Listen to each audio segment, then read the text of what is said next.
Disinfect कर देना है। डिसइंफेक्शन के लिए सिंपल एक ये ब्लीच ले लें, ब्लीच ले लें, उसका 1:10 के रेशियो के साथ महलूल बना के थोड़ा सा जो है किसी कपड़े किसी की ग्लव डाल के उसको डिसइंफेक्ट कर दें हर तरह से और धूप में रख दें। 1-2 दिन धूप लगने के बाद फिर वापस आप इस्तेमाल करवाएं। इस तरह ना करें कि एक नेस्ट बॉक्स उसके पास पड़ा हुआ है और आप दोबारा आपने मेड करवा दी हुई है और नेस्ट बॉक्स आपने नहीं उठाया और उसी नेस्ट बॉक्स में दोबारा बच्चे दे दें, तो हो सकता है कि कोई बीमारी वगैरह उसमें हो तो वो नए आने वाले बच्चों को मुतासिर कर सके। अच्छा, इससे जुड़े कोई और सवाल है तो पूछें वरना आगे बढ़ते हैं। ये जो नीचे नेस्ट बॉक्स की जाली लगी है जी जी, इसका साइज 1/2 बाय 1/2 हो सकता है या ये जो बिल्कुल बारीक विंडोज वगैरह पे ये डोर पे जो लगती है छोटी वो वाली छोटी वाली जाली होती है, यानी कि अगर बड़ी जाली आप लगाते हैं तो उसमें एक तो हवा भी ज्यादा जाएगी, दूसरा ये कि जो नेस्टिंग का मटेरियल होगा वो भी नीचे जो है ड्रॉप हो सकता है, तीसरा ये कि जो छोटे बेबीज होते हैं उसकी कुहनियाँ होती हैं यहाँ पे जो है वहाँ पे जख्म वगैरह बन सकते हैं, नाजुर हो सकते हैं। जी जी बस सर जो आपने साइज बताया 11-11-11 16-11-11, हाँ जी, अगर हम उसको 20-12-12 कर लेते हैं तो कोई अच्छी बात है, आप अगर बड़ा कर सकते हैं, लेकिन उसके मुताबिक सिर्फ नेस्ट बॉक्स के साइज को अगर आप चेंज करते हैं तो पूरे के पूरे पिंजरे को आपने फिर चेंज करना है। यानी कि फिर इतनी जगह मादा के लिए होनी चाहिए कि वो सर्कुलेट हो सके, थोड़ी सी स्ट्रेचिंग कर सके, थोड़ा बहुत मतलब वो अच्छे तरीके से खुल डुल के वो सो सके। अगर आप पिंजरा छोटा है और नेस्ट बॉक्स बड़ा है तो फिर काफी प्रॉब्लम होगी। अच्छा, ये बताइए कि जो आपने 16-11-11 कराया ये तकरीबन कितने किलो की मादा के लिए साइज है? ये 3.5 किलो से लेकर 4.5 किलो तक के मादा के लिए बिल्कुल आइडियल है। अच्छा, जो इससे छोटी हो उनके लिए, जो इससे छोटे हैं तो उसके लिए इससे छोटा हो तो ज्यादा बेहतर है। बहरहाल इसमें भी वो आसानी से दे देते हैं, ये स्टैंडर्ड है सबके लिए, लेकिन उसमें कोशिश करनी चाहिए कि मटेरियल जितना ज्यादा हो उतना बेहतर। जो जॉइंट रैबिट है उनके लिए कैसे? उनके लिए फिर जो हमने अभी पिंजरे में बनाया तो मेरे ख्याल से 2.5 फीट, लेकिन उसमें एंट्रेंस भी आ जाती है ना, वो भी उसी के अंदर है, यानी कि उसी के अंदर फिर वो घूम रही है। तो 2.5 फीट बाय 14 इंच चौड़ाई उसकी 14 इंच है और हाइट उसकी फिर ज्यादा है। इनकी चौड़ाई और लंबाई दोनों 14? नहीं, लंबाई ज्यादा होती है, लंबाई स्टैंडर्ड उसकी तकरीबन 20 इंचेस है। अगर आप 14-16 रखते हैं वो भी चल जाएगा उसमें, लेकिन डिजाइन मैटर करता है। अगर मुकम्मल क्लोज है तो फिर हाइट जरा ज्यादा होनी चाहिए, अगर मुकम्मल क्लोज नहीं है, वो कट सा लगा हुआ है, तो उसमें मादा कभी भी पूरी तरीके से जो है हमेशा अंदर नहीं घुसती। और मादा जब भी बच्चे दे और समझदार मादा हो तो इस जगह पे ऐसे जगह पे बच्चे देती है, ऐसे जगह पे उसको रख लेती है कि उसके पाँव उस पर ना पड़े। अगर कोई माँ अच्छी नहीं है तो अक्सर या वजन बहुत ज्यादा है स्पेशली, यानी हमने देखा है हमारे पास कुछ ऐसे नेस्ट बॉक्स भी हैं जो काफी बड़े थे और जो बहुत बड़ी मादा है तो वो थी ऐसी के बच्चे देगी उसी के ऊपर वो बैठ जाती है तो सारे मार देती है। अक्सर ऐसी मादाओं के साथ फिर ये प्रैक्टिस होती है कि चूंकि है भी कीमती ब्रीड, पाकिस्तान में ये चूंकि अभी भी आए हैं बाहर से, हम क्या करते हैं कि ऐसे मादाएं जब भी बच्चे डिलीवर करें तो सेम उसी दिन एक लड़का जो है उसकी ड्यूटी होती है कि उस पर लाजमी हर आधे घंटे 20 मिनट बाद जो है उस पर नजर रखे, चूंकि सारा दिन ये अंदर ही होते हैं। तो बहरहाल वो जैसे ही बच्चे डिलीवर करती है उससे वो सारे बच्चे उठा के हम शफल कर लेते हैं, तकसीम कर देते हैं। जिन्होंने कम दिए होते हैं उधर रख लेते हैं, उसके वो कार्ड पे लिख लेते हैं इतने बच्चे इसके साथ जो है जर्मन जायंट के या किसी और ब्रीड के। तो बच्चे कितनी उम्र के हो तो दोबारा उठा लेते हैं? ये जो शफल किए हुए बच्चे होते हैं जो नेस्ट बॉक्स आपको चाहते हैं,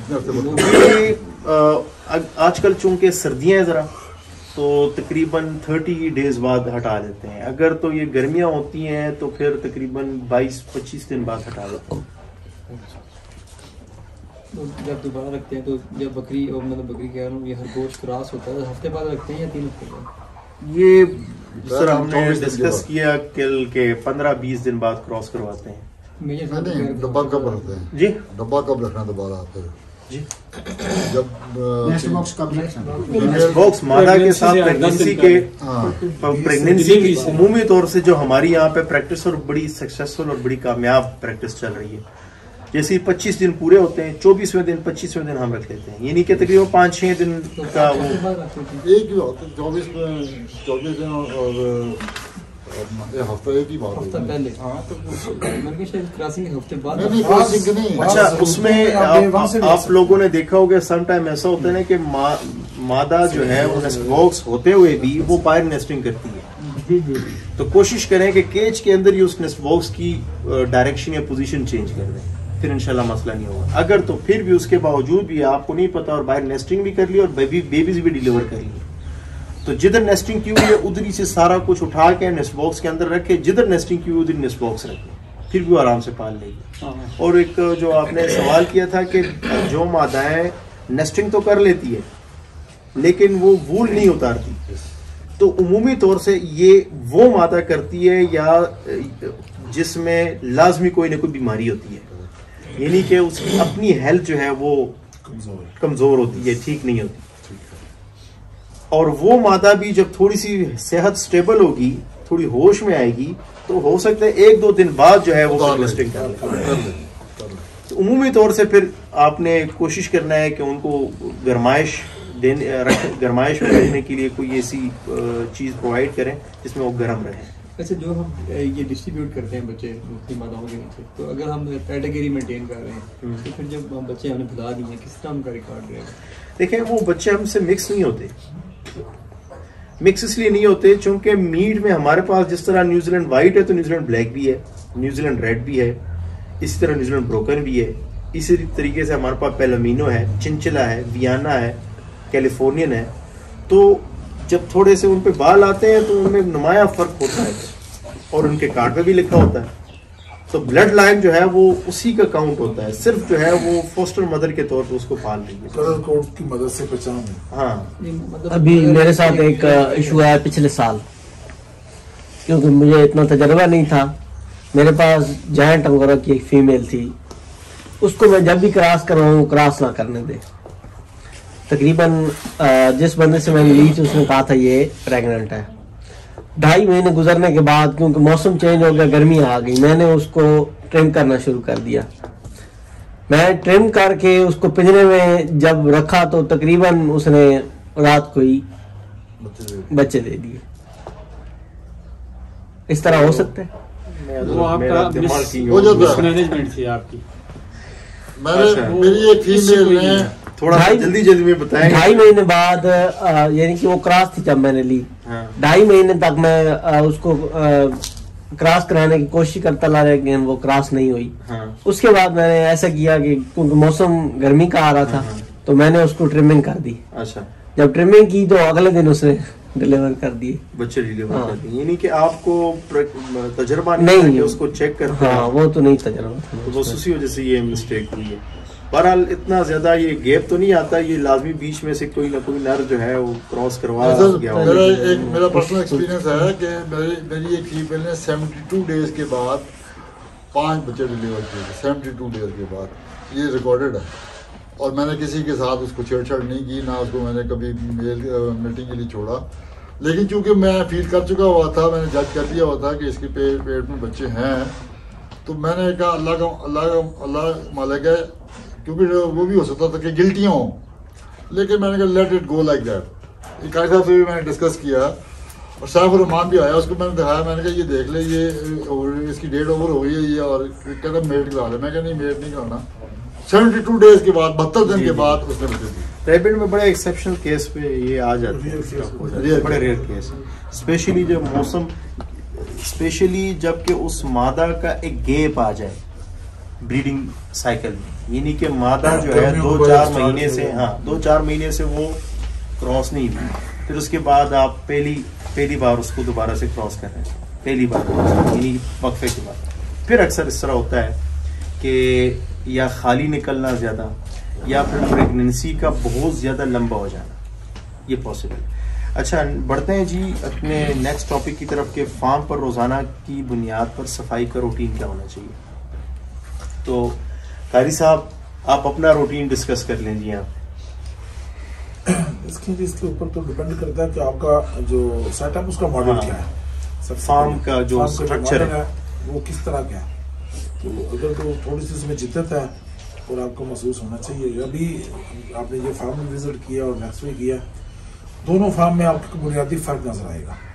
इस फार्म में जाते हैं तो आपको स्मेल का अंसर कम नज़र आता है, उस फार्म में जाते हैं तो आपको अमोनिया का अंसर ज़्यादा अफेक्ट करता है। तो इसका मतलब है कि इस फार्म की निस्बत उस फार्म में जो सफाई के मामले आता है उनमें ज़्यादा जल्दी की ज़रूरत महसूस आपको पहले दिन पर हुई है। अब ये चूँकि जल्दी जल्दी ख़त्म करना, तो उसमें ऊपर आपका मॉडल है कि आपके किस मॉडल को ऊपर बाज़ मॉडल डेली सफाई मांगते हैं, बाज़ मॉडल ऐसे भी हैं जिनमें आप 2-3 दिन के बाद भी कर लेते हैं। मेरे पास 3-4 तरह के चूंकि केजेस चले हैं, कोई फरान वाले भी हैं, तो उनको तो हम करते हैं हर संडे के संडे 7 डेज के बाद।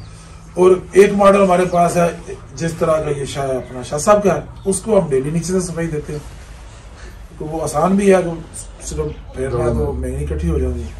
और वो ये दूसरा तीसरा मॉडल हमारे पास है जिसमें ये मिलता जुलता जुगाड़ है, इसके नीचे हमने वो लगाया हुआ है यूरिन के लिए अलग से एक सिस्टम, और तो उसको हम 2 या 3 दिन के बाद कर लेते हैं। तो ये आपके मॉडल के ऊपर डिपेंड करता है और एनवायरनमेंट के ऊपर कि आपका किस एरिया माहौल में उसमें वेंटिलेशन का क्या बंदोबस्त है। जैसे शुएब भाई क्या था, उसमें जितनी भी सफाई की जाए क्योंकि उसमें जो हवा का बहाव है उसमें एक रुकावट है कि उसके आगे ये वाला फार्म आया है जो मुझे महसूस हुआ, तो इसकी वजह से हवा के बलाव में एक बड़ा रुकावट है ये।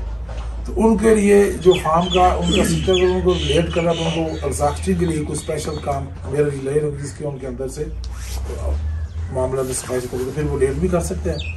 तो ये मॉडल के ऊपर है, इसके ऊपर कोई साइंस हमें कुछ नहीं बताती, आपका मॉडल आपको बताएगा कि आपने उसकी सफाई करनी है। ये माशाल्लाह से कारी साहब ने बड़ी बेहतरीन तरीके से बताया कि बेसिकली इसका ताल्लुक ही आपके केज के स्ट्रक्चर के साथ है, केज का जो डिज़ाइन है उसके साथ है। यानी कि इवन शेड भी इसमें एक रोल प्ले कर सकता है। यानी कि अगर हवादार जगह हो और शेड का स्ट्रक्चर ऐसा हो कि जो फजला है, जो बाकियात हैं रैबिट के फजले के, तो अगर उसको मुतासिर नहीं कर रही, आपके पास गुंजाइश होती है कि आप 2 दिन बाद 3 दिन बाद सफाई करें। लेकिन अगर फ़र्ज़ करें आपके पास केजेस का स्ट्रक्चर ही ऐसा है कि वहाँ पे अगर तो 24 घंटे का गंद ऐसा बन जाता है कि बिल्कुल वो उसके फ्लोर तक पहुँच जाता है, तो आपको चाहिए कि आप रोज़ाना बुनियाद पर सफाई करें। दूसरा ये कि कुछ सफाई जो कुछ चीज़ें ऐसी हैं, हम कोशिश करेंगे कि यहाँ पे 2 टॉपिक को मर्ज करके करेंगे। नेक्स्ट टॉपिक हमारा है खुराक के लिहाज से जो रूटीन है, तो ये सफाई और खुराक। तो शुरू करते हैं सुबह से। सुबह के टाइम जैसे ही लड़के जागते हैं, सबसे पहले ये पूरे के पूरे फार्म पे एक नज़र डालते हैं, सारे खरगोशों को चेक करते हैं, कोई मिसहैप तो नहीं हुआ, कोई मसला तो नहीं हुआ। उसके बाद जो है ये सफाई शुरू कर देते हैं, ये खुराक डाल देते हैं। ये खुराक इसलिए डालते हैं, और ये सफाई का जो रूटीन है, जो पहले हमारा सबसे पहला टास्क हुआ करता था, अभी वो तकरीबन 10, साढ़े 10, 11 बजे के करीब होता है। यानी हमने देखा है कि रैबिट के जो फीसेस हैं, ये ज़्यादातर 9 से 10, 11 बजे के करीब जो है बहुत ज़्यादा ये रिलीज़ करते हैं, बहुत ज़्यादा गंद फेंक देते हैं।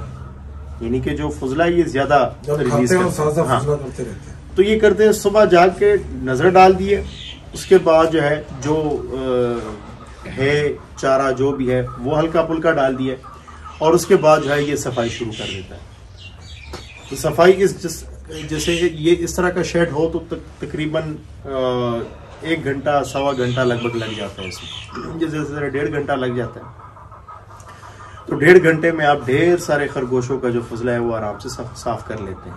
बहरहाल ये एक जो नीचे इसका फ्लोर है, ये उसकी सफाई की बात हो रही है। एक केज के अंदर जो खरगोश का जो फ्लोर है उसकी सफाई, उसका स्ट्रक्चर अगर फर्ज करें ऐसा है कि उसमें मीनियाँ ज़्यादा स्ट्रक हो रही हैं, तो बेहतर है कि उसको हर दूसरे तीसरे दिन जो है साफ करें। अगर ऐसा है कि वो ज़्यादातर सेल्फ क्लीनिंग है, यानी कि मोस्टली उसमें जो पीसेस जो है वो उससे निकल जाती है, तो बेहतर है कि आप हर 5-6 दिन बाद, हफ्ते बाद, 10 दिन बाद, डिपेंड करता है आपके उसके हालात पे, जो मतलब आपके पास जो गंदगी बनती है उसके बुनियाद पे।